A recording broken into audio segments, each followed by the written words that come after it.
What is up, bros? Josh here. In today's video, we're going over the currently work in progress tier 10 Russian cruiser, the Smolensk, its stats, as well as some gameplay and my thoughts on the ship overall. The Smolensk is a pretty unique playstyle for the Russian line. Actually, the ship that it's easily compared to is the Colbert, the currently work in progress French tier 10 cruiser. These ships are very similar, however, Colbert is going to be more of an open water, HE spamming French style ship. The Smolensk is going to be more, I would compare it to the Kutuzov, but with that ludicrous reload time, which we'll go over in a second. Hit points still 32,000 for a tier 10 cruiser. That is crazy low. The Zhao, kind of known as having a crazy low HP with 40,000, is almost 10,000 higher than that. Comparing it to something like the DM that has 50,000, you're getting to things like the Moskva that has more than double your HP, or almost, I guess it is double. This is a very interesting ship. It is a very glass cannon style. What I mean by that, you're going to be doing lots of damage, but if anything looks at you, you'll be going back to port very quickly if you are not playing it correctly. But hit points very low on this ship, but it's kind of that risk and reward. Lots of potential firepower, but you're not going to be able to tank anything really. However, when we will kind of show, I feel like these ships kind of had that weird overpenning ability where it seems like you have this miracle armor that you're so lightly armored, everything just kind of goes through. But if you're showing any kind of angle, citadels will happen. Main armament. This is the interesting thing that we don't really see and really haven't seen on a cruiser before, and that is these four barrel main battery guns. 4 sets of 4, 2 in the front, 2 in the back, and a reload time of 4 seconds. So since they are set at 4 seconds and 130 millimeters, very similar to what you would see on a lot of the Russian destroyers, this is affected by BFT, as well as you could get it down with the module. However, throughout this video, this is what I'm running on the reload, and I'm not running BFT. This is just a build I was going with, so I'm going priority target just for the cruiser style. Adrenaline rush, I picked up the, since it was smoke, superintendent, and then obviously went with inertia fuse, AFT, and concealment expert. Picked up preventive maintenance at the end. We picked up AFT for the extra range. This is going to give us a little bit more, as you saw, out to 18 kilometers. I think actually 18.7, so it's plenty enough. It is pretty lofty shells at 950 meters per second. Actually, it's really not that bad, but it feels lofty because you're going to be holding down the mouse so much. But the shells themselves, you could actually get them down a little bit more with BFT if you wanted to drop maybe AFT and pick up the range module, but we went with the reload here. If you saw my Colbert video, I think we played around with a little bit. The stats, you can get it down pretty low on the Colbert, as well as the Smolensk. Smolensk is going to be pretty gnarly with how low you can get that reload, but 18.7, you could actually get it out to like 20 something. It's not needed. You won't actually hit them because there's some air under those shells. Torpedo tubes, though, these are going to be the kind of stereotypical Russian cruiser as you saw on like the Kutuzov. 8 kilometers. They're going to be more of a defensive torp. You're not going to be stealth torping anything, but they are there and can be effective in certain situations, especially if something's pushing your smoke. AA is pretty good on this ship. I actually quite liked it. Lots of CVs out there, especially when you are a test ship. Again, BFT could be something you could pick up here to help out with shooting down more planes. We just ended up not taking it. I even played around with the potential play or potential work of dropping concealment on this and picking up BFT, as well as maybe, I don't even know, some other stuff. But I ended up going with concealment just for the safe and to kind of test it out throughout this ship. Also, the fire chance on this, since we have inertia fuse and we did not take demo expert, that's something we could also do, is drop concealment, drop preventative maintenance, and we could pick up even maybe demo expert 2 on top of that, or BFT. Maybe demo expert is actually kind of nice, because what you end up kind of having is a lot of pen problems, just like we had with the Colbert, where lots of target hits but lots of non-pens. So you could actually buff that up a little bit. Obviously you could buff them up with some flags. We didn't, though, throughout this. But the HE chance, 8%, and that is with after the inertia fuse dropping it down, so it could be a little bit higher, obviously offsetting it with some skills. Torpedo tubes, again, we already went over that. AA is actually quite solid. Maneuverability, 35 knots, 750 meters on this turning circle radius. Rudder shift, 8.2. So this is going to be not quite as agile as the Colbert, but you are going to be able to still just spam. And one thing is you have smoke. So you have this one thing that the Colbert kind of relies on in certain situations is environment to get behind and use as protection and lob that fire hose over the environment. This one you can kind of make your own. However, be very careful. I even debated maybe dropping, as I said, Concealment Expert for a bigger smoke to keep yourself safe. But again, I thought Concealment Expert still was quite worth it. Concealment, though, 10 kilometers as we click over to the Colbert. Is a little bit stealthier, but obviously it's going to be, since you do have you don't have the smoke as your backup plan. So again, quick and dirty preview of the ship. Guns are pretty nuts, very fast reload, pretty decent range. Torps are mediocre. AA is good and relatively stealthy, but man, HP pool is very low. So let's dive into some gameplay, show you guys what I think about this ship as well as what this ship is capable of doing. So here we are in game with the Smolensk, and as you can see the lineup, we do have a CV game. As we can click over the team members, we do have a CV game. That's always what everybody wants. How does this thing do against CVs? How does it do? There's a billion CVs. We want to see games with it, and we will get to see it. And this thing doesn't really care. Again, it has pretty solid AA. You do have that AA consumable as well as smoke and the heal, which is kind of nice. So you have these things to use as your advantage. And one thing that we always want to see when it comes to any kind of ship like this, we're going to be spamming lots of HE shells, is lots of battleships. So we have 5 battleships to deal with, as well as a couple destroyers, so hopefully we'll be all right. Again, we're going to be looking for the Neptune, see if we can get something spotted, but not really that many threats. Again, we're going to be using our smoke. So as you see, this is even the first game, the first in single game. Well, I've played more since, but the first game I played with the Smolensk. So without really even getting a feel, it was a unique ship. Usually it may take a little while to get used to it, but again, the first game I clicked battle with and hadn't really even really figured out the pristine captain build that I wanted to run on this. I would maybe run something a little bit different, maybe get that BFT going, maybe get some demo expert. I would probably maybe even take the range module instead of the reload, kind of like I ran on the Colbert, but this one is pretty awesome ship to go. But as you see, I'm getting a little aggressive here, trying not to die, but also not really. I want to get into a spot where I can smoke up here and start shooting some stuff down, as well as getting into a spot where I can start shooting at these battleships. Remember 18.7 on the range, so anything like that will be fantastic. And as you'll see, we'll start holding our mouse down and then start farming all kinds of planes.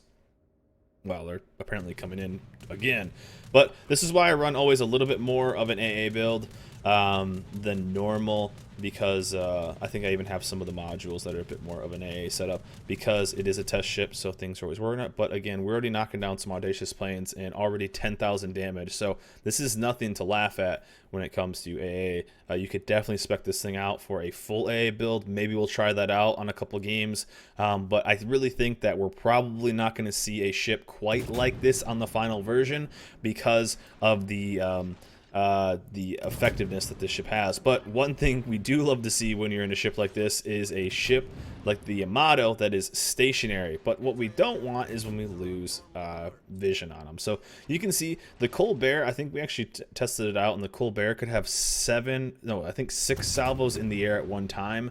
This one I think is 5 because the reload is just a tad slower. But yeah, only 5 salvos in the sky. Bit of a bummer. If we maybe went to the reload module as well as BFT, we could probably get pretty similar to the Colbert. But still, it's going to be plenty. And this is going to be one, as you saw, first time I played the ship and we were double clicking, we stopped doing that pretty quick when it came to this ship.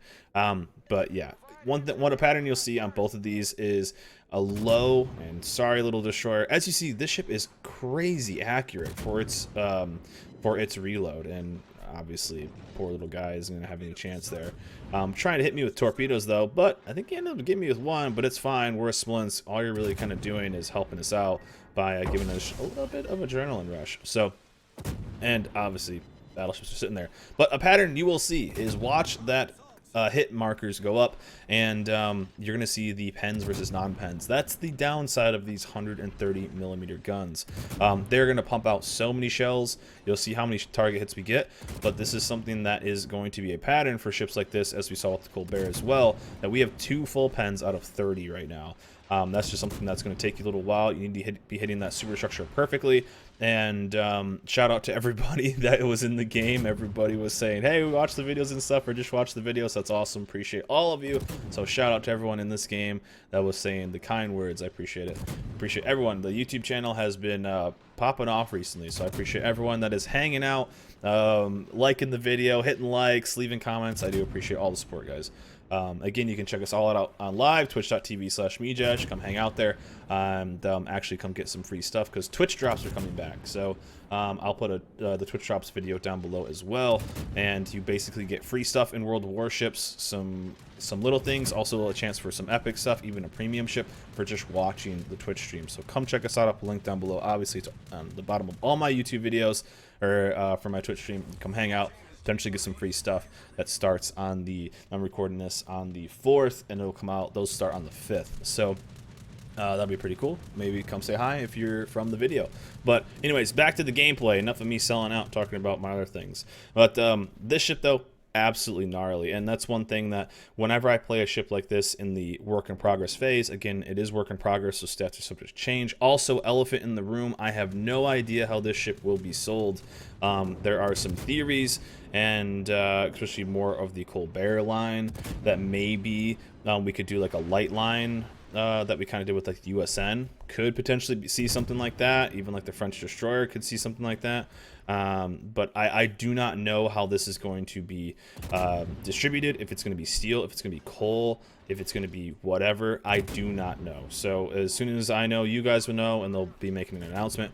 But I don't know how it's going to be available.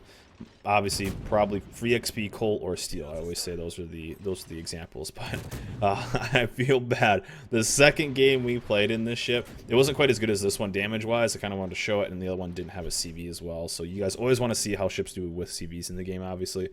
So I picked this one instead. We still had like 100 and I think 60,000 or something crazy, but we ran into the 2 destroyers on their team, and they both absolutely disappeared. Also, AP on the ship is still pretty damn good. It is the Russian, so if you ever played Russian destroyers, the AP is pretty nasty against battleship secondaries, but obviously HE is just too addicting. Getting all that fire damage is just an awesome ability. And as you see right here, things that you don't really do too much, I saw a little bit more in this ship, is you don't really do this as much in like the Kutuzov, and that's one thing you can really kind of compare this to, is Kutuzov, you don't really go open water. I don't know why. This ship, I felt so much more comfortable going open water. What does that mean? Not really hiding, not really afraid if they're shooting at me. I just completely felt comfortable. Obviously not as agile as the Colbert is. It's not a French ship. French ships are going to have a bit more agility, better rudder shift, yada yada. But I felt pretty comfortable being in the open water with this thing. However, this kind of ship can go from 0 to 100 really quick, or as I should say, 100 to 0 really quick, since it is so lightly armored, since you have such a low health pool. One mishap, one angle, now we didn't really, throughout the games we've played, we haven't really gotten that dev strike on us, but I've talked to some other CCs, and they have had that problem with people just, and obviously what not to do when going through an open channel right there is sitting broadside and then just straight up not moving. So RIP our Azumo, but hey, to try. But yeah, that's kind of just one of the things with this ship is you can make a mistake, and it's going to be pretty brutal. One thing we kind of noticed too is cruisers into the USN 203 is pretty nuts against this. Even just the HE from anything is pretty nutty as well. However, you do have a high TPM. This is going to be, and I'm kind of okay with the idea of this ship, but I don't know if I'm quite okay with this specific version of this ship. And the main reason is because the damage output is just next level. It's freaking crazy as I get an 8 non-pen salvo. But it's, imagine a Kutuzov kind of on steroids, and but a bit more of a risk to play it than the Kutuzov. I mean, you only have an 18, this is with AFT, so a lot of people will have even less than that, but you only have, and I can't believe I'm still doing it. I guess maybe I forgot, I'm still double clicking. With the Colbert, it's much harder to keep double clicking because it's even faster reload. This one isn't quite as bad. So but your mouse will be yelling at you asking what's going on. But any kind of situation where you get into a bunch of battleships is easy peasy. But yeah, I think the ship is still, I think it's just pumping out too much damage. And one of the main things is when a ship has the ability to smoke up and continue to do damage without being spotted. Now, I know everyone in the player base in general is getting better at firing into smoke. Obviously, a lot of people are using spotter planes to fire into smoke. A lot more things have radar, so they're shooting into smoke, maybe not quite as strong as it used to be. However, this one has a very low caliber, so firing in smoke penalty is very low, and just so I feel like with the Colbert, I think the Colbert does way too much damage, and it's just kind of easy to do too much damage. Fire chance, rate of fire, everything's kind of too high. This one has the same kind of metrics, obviously not quite as high, but the same kind of metrics, however, has smoke. So anything that has smoke in that with an HE spamming ship just gets the next level strong. And you really have to be careful with how much damage output a ship can do with having smoke, because you have, I wouldn't quite say an immunity, but you do have this ability to avoid a lot of damage just because things won't spot you. And just like Kutuzov, the smoke on this, you're not going to be getting that close to the enemy, so it's kind of hard to spot something in the smoke. And if you're a destroyer that is within spotting range of this ship and you get spotted, you are going to go back to port so fast. You just don't blink, because it's going to be absolutely ridiculous. As you can see, my aim was a little off on this ship because it did have a bit different of an arc, so it did take a little bit to get used to, but we will eventually get this Hindenburg, and we eventually start farming a little bit more damage in this game. It was a bit of a slow start, kind of getting used to it, but I'm obviously going to pop out some torps here. But this is something too, it's just the Hindenburg, although known as having extremely strong, just an extremely strong ship still, I think, one of my favorite tier 10s still to play. I was actually quite worried because of his AP, and his AP just potentially obliterating me off the planet. But I just started firing. I figured all I had to do was like fire one salvo, or him fire one salvo, and if I can do that, I can just kind of farm him down. I mean, there's nothing he's really going to be able to do with this, and when he started shooting HE, it's just, there's no chance. So we could have actually had an easier time farming this game because of we didn't use the flags to do it. We didn't use really any flags other than a detonation flag. That's all I really used to test out these ships in this process. So we could have done even a little bit more damage and had a higher fire chance. That is one thing that I noticed a lot on this, that your damage is really from your fires. It's not so much about your alpha damage as you would see in something else with a bigger caliber. It is 100% about your fire damage. So we're going to reposition here. I think, yeah, our Shimakaze, shout out to Mig Biffle, if you're watching the video, man. I remember I even complimented him here. Dropping the heckin' smoke for the test ship feels good, and especially with battleships being right there. This is about as easy peasy as you can get. My smoke was on cooldown. If you can get an extra one, hell yeah, let's go. And let's farm out some battleships. So as you see, we don't have to worry about anything. We do have the DD over there. As I'm telling them, DD has only 1,000. So we just get to farm. And the rest of this video is going to be every battleship's worst nightmare. You are going against an HE spammer that you cannot see, and you do not have the ability to see because there's nothing else to spot it. So yeah, the rest of this is just me getting, I don't even remember, hundreds, thousands more damage on it. It's pretty nuts. So you'll see what this ship can do. And but yeah, overall, I think this ship, however, will see some changes obviously before it goes live, or before it even gets to the next. I think we'll get a second version of this ship. Things I think they will affect, or my ideas of what they'll do it. RIP on the triple fire. And yeah, don't worry, you'll be getting more fires on you, bud. And I felt, even though we were down a ship, well, no, we just got the ship. Yeah, a battleship at almost 10 kilometers, backing into the smoke. I have my next smoke coming up. There's not much these guys can do, and I'm actually backing up, so I'm gonna not start shooting down these planes. I'm just gonna chill in my new smoke now. This one's mine. But again, the 2, almost 3 to 1 on the pens, or the non-pens to pens. That's the bummer of this. And there's the destroyer. I think I kill steal this. I think I do. But I think he gets revenge. But I think what things we will see changed is things I think are too strong on this one. I think rate of fire might still be a tad too high. The spammy ships, I think may have a place, but I think the fire chance could be affected as well. Obviously, range on this ship could be affected because you have two abilities to get range with the range module as well as AFT. And so here we are, we're testing, and yeah, the AP on this is still pretty damn solid. As we start working down, it's Russian AP, that Russian destroyer AP, still pretty damn good as we chunk the ever-living hell out of the Yamato gun, but still lots of damage out of that. And just the flurry that is if a battleship misses its salvo, the ability to just pump out damage. And there is kind of the biggest salvo we took, but I didn't really worry too much because he just hit that. Our adrenaline rush is still going. And we could just keep pumping out damage, so it's kind of just easy. But yeah, so things I think we'll see change. Maybe a tad slower reload. Fire chance will probably get nerfed, and then we'll maybe see a range nerf. I think that to give this thing a long range, I feel like the range module needs to be taken away. I feel like if it wants to commit, just like the Atlanta does, the Atlanta has a, there we go, he says, please put this on YouTube.